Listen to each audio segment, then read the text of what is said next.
Good evening दोस्तों, मैं मुकेश कुमार। जैसा कि कल हम लोग लॉस्ट स्प्रिंग चैप्टर 2 हॉर्नबिल का क्लास 12 हॉर्नबिल का जो सेकंड चैप्टर है लॉस्ट स्प्रिंग, उसका हम लोग फर्स्ट पार्ट कर चुके थे। जो कि फर्स्ट पार्ट किसका था? साहेब आलम। ठीक है, तो आज हम लोग सेकंड पार्ट यानी कि मुकेश का, है ना, मुकेश स्टोरी का क्या करेंगे? एमसीक्यू करेंगे। ठीक है, हेलो हेलो। ठीक है, तो आज हम लोग जो है हॉर्नबिल बुक का सेकंड चैप्टर नंबर 2 है ना, लॉस्ट स्पिरिट, उसका हम लोग पार्ट 2 करने वाले हैं। ठीक है, जो किसकी स्टोरी है? मुकेश की। तो जानेंगे हम लोग। सबसे पहला क्वेश्चन हमारे पास ये है कि who are responsible for the poor condition of bangle maker in Firozabad. यानी कि यहाँ पे सवाल किया जा रहा है कि जो फिरोजाबाद में जो बच्चों का जो ये कंडीशन है, ये ऐसा होने का मुख्य कारण क्या है, या फिर मुख्य कारण कौन लोग हैं, है ना, मुख्य कारण कौन लोग हैं, यानी कि हु आर। तो वहां के बच्चे गरीबी में जी रहे हैं, वहां के लोग गरीबी में जी रहे हैं, उसका मुख्य कारण कौन है? तो इसके पास हमारे पास आंसर है option number A, parents. Parents भी गरीबी के लिए जिम्मेदार है, क्योंकि वहां के जो पेरेंट्स हैं वो अपने बच्चे को स्कूल ना भेज के क्या करवाते हैं? काम करवाते हैं, मजबूरी में ही सही, पर वो बच्चों को क्या करवाते हैं? काम करवाते हैं। ऑप्शन बी है सोसाइटी। वहां की समाज ही ऐसी है कि बच्चे जो है ना पढ़ ही नहीं पाते हैं, क्योंकि जैसा समाज हमारा रहता है वैसे हम क्या करते हैं? सीखते हैं। ऑप्शन सी है ब्यूरोक्राट, यानी कि जो वहां पे जो अफसर लोग हैं, है ना, जो अधिकारी लोग हैं, वो नहीं चाहते हैं, जो एमपी एमएलए लोग जो है वो नहीं चाहते कि यहाँ के बच्चे पढ़े लिखे और क्या करे? अपनी गरीबी को खत्म करे। तो यहाँ पे जिम्मेदार कौन है इनकी गरीबी का? तो मुख्य जिम्मेदार ये सभी हैं। ठीक है, पेरेंट्स, सोसाइटी और ब्यूरोक्राट। तो इसका सही आंसर क्या हो जाएगा? Option number D, bureaucrat. ठीक है, अब हम देखते हैं क्वेश्चन नंबर 2। ठीक है, what are the hazards of working in the glass bangle industry. यानी कि ग्लास बैंगल इंडस्ट्री में काम करने के क्या क्या नुकसान है। यानी कि अगर देखा जाए तो ये हम लोग बोल सकते हैं कि शीशे के फैक्ट्री में काम करने के क्या क्या नुकसान है। तो हमारे पास ऑप्शन है, ऑप्शन नंबर ए है पुअर हेल्थ, यानी हमारा शरीर खराब होता है, हेल्थ खराब होता है। ऑप्शन बी इम्पेयर्ड विजन, हमारी आंखें खराब हो जाती है, आंखें सही से जो है ना नहीं दिखाई देती कुछ समय के बाद। नेक्स्ट है आपके पास ऑप्शन सी मिजरेबल लाइफ, है ना, यानी कि जीवन बहुत ही कष्टमय गुजरता है। और ऑप्शन डी है ऑल ऑफ दिस। तो इसका सही आंसर क्या हो जाएगा? All of this. जैसे कि हम लोग बुक में पढ़े कि शीशे के फैक्ट्री में या ग्लास की फैक्ट्री में काम करने के बहुत सारे नुकसान हैं। उससे हमें ब्रीदिंग प्रॉब्लम हो सकती है ना, ब्रेन प्रॉब्लम हो सकता है, इम्पेयर्ड विजन हो सकता है, हेल्थ प्रॉब्लम हो सकती है, मिजरेबल लाइफ हो सकती है, यानी कि तरह तरह के क्या हो सकते हैं? बीमारी हो सकते हैं, नुकसान हो सकते हैं। अब हम लोग देखेंगे question number 3, who employees the local families of Firozabad, है ना, यानी कि फिरोजाबाद के लोकल फैमिली को रोजगार देने का काम कौन करती है, यानी रोजगार कौन देते हैं? तो जैसे कि हम लोग देखें ब्यूरोक्राट, ये तो नहीं होगा आंसर, है ना। ऑप्शन बी में है पॉलिटिशियन। पॉलिटिशियन तो चाहते ही नहीं कि गरीब के बच्चे पढ़े, है ना। अगर गरीब के बच्चे पढ़ लेंगे तो वो फिर किसको भेड़ बकरियां बनाएंगे, है ना, कौन उनके रैलियों में झंडे गाड़ेंगे, झंडे लगाएंगे, है ना, झंडों के पीछे नारा लगाएंगे। इसलिए पॉलिटिशियन तो बिल्कुल नहीं होगा। ऑप्शन सी है मर्चेंट्स, जो दुकानदार है वो भी नहीं है। ऑप्शन डी आपके पास द ग्लास ब्लोइंग इंडस्ट्री, यानी कि वहां जो फैक्ट्रियां हैं, है ना, ग्लास की जो फैक्ट्रियां हैं, शीशे की जो फैक्ट्रियां हैं, वही उन्हें क्या देते हैं? रोजगार देते हैं, काम देते हैं, यानी कि फैक्ट्रियों में लोग क्या करते हैं? काम करते हैं। आगे हम लोग देखेंगे what is the function of glass blowing industry. ठीक है, ग्लास ब्लोइंग इंडस्ट्री में क्या किया जाता है? तो ऑप्शन ए है आपके पास टू मेक विंडोज, क्या वहां पे खिड़कियां बनती है? नहीं, है ना। ऑप्शन बी है टू मेक डोर्स, क्या वहां दरवाजे बनते हैं? बिल्कुल भी नहीं। ऑप्शन सी है टू मोल्ड ग्लास, क्या वो सिर्फ शीशे को मोड़ते हैं, मोल्ड करते हैं, फोल्ड करते हैं? तो ये भी नहीं होगा। ऑप्शन डी है आपके पास to mould glass and make colourful bangles, है ना। तो वहां पे ग्लास को क्या करते हैं? मोल्ड करके, है ना, पिघला करके, गरमा करके, है ना, तरह तरह की चूड़ियों को बनाते हैं, यानी कलरफुल बैंगल्स को बनाते हैं। फैक्ट्रियों में ये सारे काम होते हैं। इसका सही आंसर क्या हो जाएगा? To mould glass and make colourful bangles, option number D. Next question है आपके पास What makes the working condition of the children worse in the glass factory, है ना? यानी कि बच्चे जो है किस कंडीशन में, या फिर हम लोग बोल सकते हैं वहां के जो लोग हैं किस कंडीशन में, किस मजबूरी में, है ना, किस मजबूरी के तहत वे लोग काम करते हैं।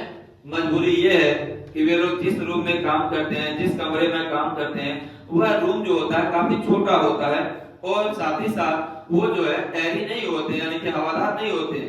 मुश्किल से जो है ना लाइट भी शायद नहीं आती होगी। तो यहाँ आपके पास ऑप्शन है, option A dark dingy cells without light और एयर, है ना, यानी कि जिस रूम में वो लोग काम करते हैं वो कैसा होता है, अंधेरा। डिंगी सेल्स यानी कि वो छोटा सा कमरा होता है, विदाउट लाइट एंड एयर, और उसमें लाइट्स और एयर नहीं आते हैं, यानी वो छोटा सा कमरा जिसको हम लोग बोल सकते हैं कोठी, है ना, जैसे गांव समाज में हमारे घर में होता है क्या है, कोठी, यानी छोटा सा रूम टाइप में वो लोग क्या करते हैं, काम करते हैं, जो काफी अंधेरा होता है और ना उसमें अच्छे से लाइट आती है और ना एयर आती है। ऑप्शन बी है आपके पास dazzling and sparkling of welding light, है ना, जब वो लोग ग्लास को मोल्ड करते हैं, मोल्ड करने के दौरान ग्लास को क्या किया जाता है, गर्म किया जाता है। सबसे पहले ग्लास को जब गर्म करते हैं तो वहां से क्या निकलते हैं, स्पार्कल्स निकलते हैं ना, डैजलिंग होते हैं, यानी कि बहुत ही ज्यादा चमकते हैं। उनके वजह से उन्हें वो भी सहना पड़ता है क्योंकि काम करना है उन्हें। ऑप्शन सी है हाई टेम्परेचर। अब बताइए, जिस रूम में ना अच्छे से लाइट आ रही हो, जिस रूम में ना अच्छे से एयर आ रही हो, वह छोटा सा कमरा, तो उसका टेम्परेचर हाई होगा कि नहीं? तो वो टेम्परेचर क्या होते थे, काफी हाई होते थे, यानी काफी गर्मी के वजह से, गर्मी के होने के बावजूद, है ना, रूम का टेम्परेचर हाई होने के बावजूद वो लोग क्या करते थे, काम करने के लिए मजबूर हो जाते। आपके पास ऑप्शन बी है ऑल ऑफ दिस, तो इनमें से सही आंसर ये होगा ऑल ऑफ दिस, है ना। रूम भी छोटा होता था, काफी अंधेरा होता, उसमें लाइट्स नहीं होते, है ना, बच्चों को डैजलिंग स्पार्कलिंग सहना पड़ता था। साथ ही साथ वहां पे जिस रूम में वो काम करते, जिस सेल में वो काम करते, यहाँ पे सेल मतलब होता है रूम, कमरा, ठीक है, कमरा याद रखिएगा आपको। जैसे अगर बायोलॉजी में पढ़ते हैं तो कोशिका हो जाएगी, लेकिन अगर इसमें हम लोग पढ़ रहे हैं सेल में तो ये क्या हो जाएगा, रूम, कमरा, इसको हम लोग बोलते हैं कमरा, ठीक है। तो इसका सही आंसर क्या हो जाएगा, ऑल ऑफ दिस, यानी इन सारे मजबूरी होने के बावजूद बच्चे काम करने को क्या थे, मजबूर थे। The city of Firozabad is famous for, जैसे कि हम लोगों ने बुक में पढ़ा है कि ये जो शहर है, फिरोजाबाद का जो शहर है, वह किस लिए फेमस है, किस लिए फेमस है? तो आपके पास ऑप्शन है, option number A for cartoon, क्या वो कार्टून के लिए फेमस है? बिल्कुल भी नहीं। ऑप्शन बी है फॉर बैंगल्स, है ना। ऑप्शन सी है फॉर क्वींस, क्या फिरोजाबाद में सिर्फ रानियां मिलती है? या ऑप्शन डी फॉर रग्बी की, क्या वहां पे कचरे बीनने के लिए फेमस है वो शहर? नहीं, इसका सही आंसर क्या हो जाएगा, फॉर बैंगल्स, यानी आपको फिरोजाबाद में हर तरह की चूड़ी मिल जाएंगी, ठीक है। वह चूड़ियों के लिए फेमस है, फिरोजाबाद किसके लिए फेमस है, चूड़ियों के लिए, है ना। जैसे दुल्हन चूड़ी हो गया, जैसे नॉर्मली लोग पहनते हैं, तरह तरह की चूड़ियां। इसकी ज्यादा जानकारी तो महिलाओं को होगी, लड़कियों को होगी, हमें उतनी जानकारी नहीं है। आगे देखते हैं, तो ये जो फिरोजाबाद है किसलिए फेमस है, फॉर बैंगल्स के लिए, यानी चूड़ियों के लिए। बैंगल्स मतलब होता है चूड़ी। Firozabad is the centre of which industry, Firozabad जो है किस इंडस्ट्री का सेंटर माना जाता है, यानी केंद्र माना जाता है ना। तो फिरोजाबाद किसका केंद्र माना जाता है, मोमोज, मोमोज तो बिल्कुल भी नहीं होगा, है ना, मोमोज सिर्फ और सिर्फ हमारे गोटे के बच्चे खाते हैं। ऑप्शन बी है कॉटन इंडस्ट्री, क्या वहां पे कॉटन है? नहीं, है ना। ऑप्शन सी है टेक्सटाइल इंडस्ट्री, क्या वहां कपड़े की फैक्ट्रियां हैं? नहीं। ऑप्शन डी है क्या, ग्लास ब्लोइंग इंडस्ट्री, यानी कि वहां पे बहुत सारे क्या हैं, फैक्ट्रियां हैं। किसके फैक्ट्रियां? ग्लास की फैक्ट्रियां, यानी कि शीशे के फैक्ट्रियां, जहां चूड़ियों को बनाया जाता है ना, शीशे के और भी बहुत सारी चीजों को बनाया जाता है। तो ये कहां क्या है, इसमें ग्लास ब्लोइंग इंडस्ट्री, इसका सही आंसर होगा glass blowing industry. What is Mukesh dream, Mukesh का क्या सपना है ना, मुकेश का क्या सपना है? तो मुकेश का सपना ये है, क्या वो डॉक्टर बनना चाहता था? बिल्कुल भी नहीं, बिल्कुल भी नहीं, है ना। ऑप्शन बी है टू बी अ मर्चेंट, क्या वो दुकानदार बनना चाहता था? नहीं। To be a dishonest person, यानी वो एक गद्दार इंसान बनना चाहता था या बेईमान इंसान बनना चाहता था? तो बिल्कुल भी नहीं। तो ऑप्शन डी क्या होगा, टू ड्राइव अ कार, है ना। इसका सही आंसर क्या हो जाएगा, टू ड्राइव अ कार। आप लोग कंफ्यूज नहीं होइएगा, क्योंकि क्वेश्चन में पूछा क्या है, मुकेश का सपना क्या है ना। यहाँ ये नहीं पूछा है कि मुकेश क्या बनना चाहता था। मुकेश अगर बोला जाए व्हाट, सॉरी, यहाँ पे अगर बोला जाता कि what is Mukesh wanted to become, है ना, what Mukesh wanted to become, तो क्या हो जाता है यहाँ पे to become a motor mechanic. लेकिन यहाँ क्या है, सपना के बारे में बोला। मुकेश का सपना क्या था, तो मुकेश का सपना ये था कि वह क्या चलाए, कार चलाए। नेक्स्ट क्वेश्चन है, how is Mukesh attitude different from that of his family. यानी मुकेश के फैमिली में, मुकेश के फैमिली में, है ना, मुकेश का जो बर्ताव था, मुकेश का जो सोच था, वह बाकी लोगों से कैसे अलग था। मुकेश का जो सोच था, मुकेश का जो बर्ताव था, मुकेश का जो बिहेवियर था, है ना, उसका जो संकल्प था, वह बाकी लोगों से कैसे अलग था। तो हम लोग देखेंगे ऑप्शन ए में है बीइंग अ फाइटर, यानी वह एक लड़ाकू बनना चाहता था, नहीं।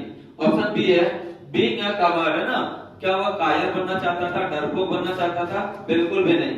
ऑप्शन सी है being daring firm and clear, है ना, वह हिम्मत वाला था, यानी हर एक चीजों को बहुत ही दृढ़ संकल्प के साथ सोचता था, करने का प्रयास करता था, और उसका माइंड बिल्कुल क्या था, क्लियर था कि मुझे मोटर मैकेनिक बनना है, ना कि बैंगल्स मेकर, है ना।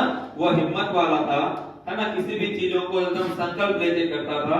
और सबसे बड़ी बात, वो हर एक चीज क्या रखते थे, क्लियर रखते थे। वो साफ बोले हैं कि I wanted to become a motor mechanic, है ना, वो साफ जो है अपने सपने को साकार करने में लगे हुए हैं। तो ऑप्शन नंबर क्या हो जाएगा, being daring firm and clear. Next question है, Mukesh father is a dash, है ना, मुकेश के जो पापा हैं वो क्या काम करते हैं। तो मुकेश के पापा कौन काम करते हैं, तो याद रखिएगा ना, मुकेश के पापा, है ना, मुकेश के पापा ना तो कार ड्राइवर है और ना ही मर्चेंट है और ना ही नन ऑफ दिस। तो इसका सही आंसर क्या हो जाएगा, बैंगल मेकर, यानी मुकेश के पापा जो थे वो बैंगल मेकर हुआ करते थे। ठीक है, I want to drive a car, who said, है ना, इस वाक्य को, इस लाइन को किसने कहा था कि मैं एक, है ना, मैं क्या चलाना चाहता हूँ, कार चलाना चाहता हूँ, क्या चलाना चाहता हूँ, कार ड्राइव करना चाहता हूँ। इस बात को किसने कहा था। तो हमारे पास ऑप्शन है मदन, जो कि चैप्टर में कहीं कोई जिक्र नहीं है। ऑप्शन बी है साहेब, साहेब तो रैप स्पीकर था। ऑप्शन सी है रोमित, है ना, ऑप्शन सी कौन है, रोमित, रोमित नाम का तो कोई जिक्र ही नहीं है।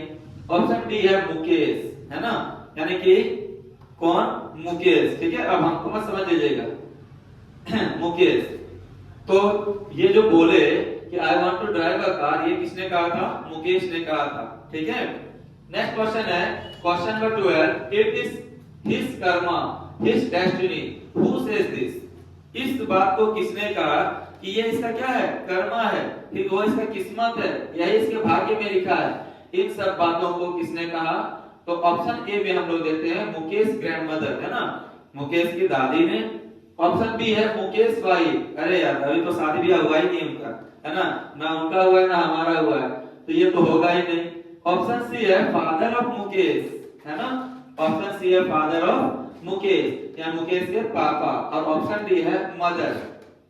तो किसकी मदर है ये नहीं जिक्र किया गया है। तो हमारे पास सही इसका आंसर क्या हो जाएगा, मुकेश ग्रैंडमदर, यानी मुकेश की दादी माँ ने कहा कि ये इनका तो किस्मत में ये लिखा हुआ है ना, चूड़ी बनाना इनके किस्मत में है, इनका भाग्य में यही है, यही काम बचा है। नेक्स्ट क्वेश्चन है क्वेश्चन नंबर 13। क्वेश्चन नंबर 13 है, how many children were engaged in the child labour in Firozabad, यानी फिरोजाबाद में कितने बच्चे बाल श्रम करने के लिए क्या थे, फंसे हुए थे, यानी कि चाइल्ड लेबर में फंसे हुए थे।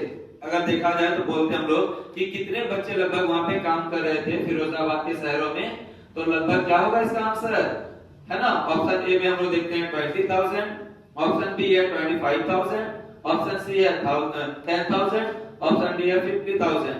तो इसका सही आंसर बुक में मेंशन किया हुआ है अप्रॉक्स 20,000, है ना, लगभग कितने बच्चे, 20,000 बच्चे वहां पे काम करने के लिए क्या थे, मजबूर थे। आप समझ सकते हैं कि गरीबी किस तरह से होगी वहां। ठीक है, जो बच्चे जो है काम करने को क्या है, मजबूर हैं, पढ़ाई लिखाई को त्याग दिए हैं, उनके पेरेंट्स भी जो है ना पढ़ाई लिखाई को उतने वैल्यू नहीं देते हैं, इसीलिए बच्चे वहां क्या कर रहे हैं, काम कर रहे हैं। नेक्स्ट क्वेश्चन है क्वेश्चन नंबर 14, है ना, 14 नंबर। क्वेश्चन नंबर 14 है Anita a young girl is seen by the author, यानी कि ऑथर ने जब अनिता को सविता को देखा तो क्या करते हुए देखा। हमारे ऑथर जो एनिसन सविता के घर गए थे तो उन्होंने देखा कि सविता क्या कर रही है। क्या वह बातचीत कर रही है? नहीं। क्या वह कपड़े सी रही है? बिल्कुल भी नहीं। क्या वह कपड़े धो रही है? बिल्कुल भी नहीं। तो इसका सही आंसर क्या हो जाएगा? Option number C, soldering pieces of glass, है ना। वह ग्लास को क्या कर रही थी? सॉल्डरिंग कर रही थी, जोड़ने का काम कर रही थी। नेक्स्ट क्वेश्चन देखेंगे हम लोग। Firozabad is located in which state of India? Firozabad कहां पर है? तो हमारा इसका सही आंसर क्या हो जाएगा? उत्तर प्रदेश। ठीक है, यूपी। क्या होगा? यूपी या उत्तर प्रदेश। नेक्स्ट देखेंगे what do the boys appear like to the author in the story? हमारे ऑथर ने उन बच्चों को, है ना, यहाँ पे बॉयज जो दिया है तो उन बच्चों को, उन रैपिकस को, मुकेश जैसे बच्चों को किन चीजों से तुलना किया है या फिर क्या कहा है? हमारे राइटर ने मुकेश जैसे बच्चे, साहेब जैसे बच्चों को क्या कहा है? तो ये बेसिकली कहानी है साहेब की। ठीक है, तो हम लोग मुकेश नहीं बोल सकते, यहाँ पे किसका बोलेंगे? साहेब। साहेब जैसे रैपिकल बच्चों को हमारे राइटर ने क्या कहा है?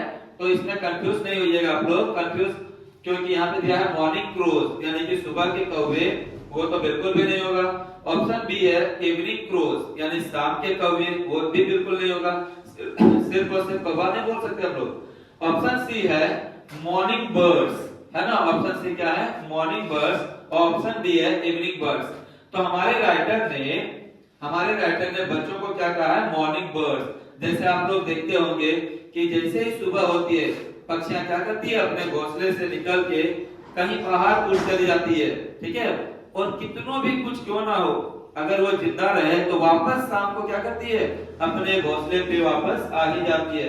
उसी तरह बच्चे, यहाँ पे बच्चे भी जो है, छोटे छोटे बच्चे दिन भर क्या करते हैं? इधर उधर भटकते रहते हैं, दिन भर पता नहीं कहाँ रहे, खाए पिए, उससे कोई फर्क नहीं पड़ता है। लेकिन वो बच्चे सीधे कब दिखाई देते हैं? शाम में, यानी कि सुबह निकलते हैं और कब दिखाई पड़ते हैं? वापस एकदम शाम में। तो हमारे राइटर ने बच्चों को किससे तुलना किया है? मॉर्निंग बर्ड से। नेक्स्ट क्वेश्चन है what does the title Lost Spring symbolise? ये जो टाइटल है लॉस्ट स्प्रिंग, ये किस चीज को सिंबलाइज करता है यानी दर्शाता है? ठीक है, तो यहाँ देखेंगे हम लोग। ऑप्शन ए में है लॉस्ट मनी, जो नहीं होगा। ऑप्शन बी है लॉस्ट ऑफ विंटर सीजन, है ना, यार ठंडी खत्म हो गई, इस चीज के बारे में तो बिल्कुल भी नहीं है। ऑप्शन सी हम लोग देखेंगे। ऑप्शन सी है लॉस्ट एज, क्या उनकी एज खत्म हो गई, इस बात की सिंबल है। या ऑप्शन डी है लॉस्ट ब्लूमिंग चाइल्डहुड, है ना, यानी कि यहाँ पे क्या हो जाएगा? आपका खोया हुआ बचपना को दर्शाने का प्रयास किया है। जैसे जब तक बच्चे 10th में रहते हैं तब तक बच्चे क्या करते हैं? अपने बचपना में जीते हैं। 11th 12th आने के बाद बच्चे को धीरे धीरे वो बचपना क्या होता है? खत्म हो जाता है। बच्चे क्या करते हैं? अब समझदार हो जाते हैं। नेक्स्ट हम लोग देखेंगे क्वेश्चन नंबर 18, है ना। Question number 18, how many peoples were living in the Seemapuri? यानी कि सीमापुरी में कितने लोग रह रहे थे? सीमापुरी में जो लोग आए हुए थे वो ढाका से आए हुए थे, बांग्लादेश, है ना। ढाका बांग्लादेश से आए हुए थे। कब आए थे? 1971 में। और वहां पे टोटल लोग कितने रह रहे थे? 10,000। ठीक है, आप लोग कंफ्यूज नहीं होइएगा, क्योंकि यहाँ पे दिया हुआ है कि हाउ मेनी चिल्ड्रन वेयर, वहां पे बच्चों के बारे में बोला है कि कितने बच्चे वहां काम करते थे, तो लगभग 20,000। यहाँ पे कितने लोग रहते हैं, तो लगभग कितने हजार? 10,000। सीमापुरी में 10,000 लोग रहते थे। ठीक है, नेक्स्ट क्वेश्चन है is your school ready? Who said? ये किसने कहा? क्या आपका स्कूल बनके तैयार हो गया? क्या स्कूल रेडी हो गया? तो हमारे पास ऑप्शन है मुकेश, है ना। याद कीजिए, मुकेश तो स्कूल जाना चाहता था, लेकिन मजबूरी ये थी कि वहां पे जो है ना बच्चे क्या करते थे? रोजगार के पीछे भागते थे, काम के पीछे भागते थे। ऑप्शन बी है साहिब आलम। साहिब आलम, याद कीजिए, साहिब आलम ने क्या बोला एडिसन से? मैडम, क्या आपका स्कूल बनके तैयार हो गया? क्यों ऐसा बोला? क्योंकि एक बार जो है जब साहेब एडिसन से मिला या एडिसन साहेब से मिला, तो एडिसन ने साहेब से पूछा कि बाबू तुम लोग स्कूल क्यों नहीं जाते हो? तो बच्चे आश्चर्य में पड़ गए, यानी कि साहेब जो आश्चर्य में पड़ गया, वो सोचने लगा। फिर अचानक वो बोला कि हमारे आसपास में कोई स्कूल नहीं है। तो यही मजाक मजाक में एडिसन ने कह दिया कि अगर मैं स्कूल बनवाऊं तो क्या तुम स्कूल आओगे? तो उन्होंने कहा हाँ बिल्कुल, जोर से जो है ना हंसते हुए कहा कि हाँ हाँ हम बिल्कुल आएंगे। तो याद रखिएगा, जब अगली बार उनकी फिर मुलाकात हुई, जब अगली बार साहेब की मुलाकात एनिसन से हुई, तो साहेब क्या किया, दौड़ के उनके पास गया। और जाने के बाद वो पूछते हैं कि मैडम क्या आपका स्कूल बनके तैयार हो गया, है ना? तो इसका सही आंसर क्या हो जाएगा, साहेब आलम। क्या होगा इसका सही answer, Saheb Alam. Next question है question number 20। Why did Saheb leave his house, यानी साहेब अपना घर क्यों छोड़ा? साहेब जो बांग्लादेश का रहने वाला था, वह बांग्लादेश को क्यों छोड़ा? ठीक है, तो इसका ऑप्शन है टू फाइंड फ्रेंड्स, यानी दोस्तों को खोजने निकल गया वो, खोजने के लिए। ऑप्शन बी है to go to the college, college जाने के लिए। ऑप्शन सी है टू एंजॉय, मस्ती करने के लिए। ऐसा तो बिल्कुल भी नहीं है। नेक्स्ट है आपके पास option D, because his house were swept away from the storm, है ना? तो हम लोग देखेंगे उन्होंने साफ साफ कहा था कि हमारा जो ढाका है, बांग्लादेश जो है, वहां पे लगातार क्या आती है, आंधी, तूफान, बाढ़, ये सब आते रहते हैं। तो होता क्या है, एक बार उसी तरह जोर की आंधी आती है ना? जोर की आंधी आती है और उनके घरों को क्या किया जाता है, उड़ा दिया जाता है, यानी कि घर द्वार सबको उजाड़ कर दिया जाता है, बर्बाद कर दिया जाता है। तो बेचारे लोग जाए तो जाए कहां, मजबूरी में फंसे हुए हैं। इतने दिन से बाढ़ आती है, आंधी आती है, तूफान आती है, उन लोगों को बहुत ही ज्यादा स्ट्रगल करना पड़ रहा था, जिसकी वजह से, है ना, वे लोग क्या कर दिए, ढाका को छोड़ दिए। तो इसका सही आंसर क्या होगा, ऑप्शन नंबर डी। अगर आप लोग इसी तरह और भी, है ना, क्लास 12 के बच्चे, खास करके जो बच्चे क्लास 12 में हैं, वो अगर रिवीजन बैच करना चाहते हैं तो हमारे ऑफलाइन बैचेस में आ सकते हैं, वरना आप लोग इसी चैनल से जुड़े रहे। ठीक है, आप लोगों को हर दिन जो है ऑब्जेक्टिव के साथ साथ सब्जेक्टिव और साथ ही साथ हम लोग ग्रामर भी करेंगे। इसलिए आप लोग जो है चैनल को सब्सक्राइब कर ले और क्लास 12 के जितने भी बच्चे हैं वो अपने सारे दोस्तों को शेयर कर दे।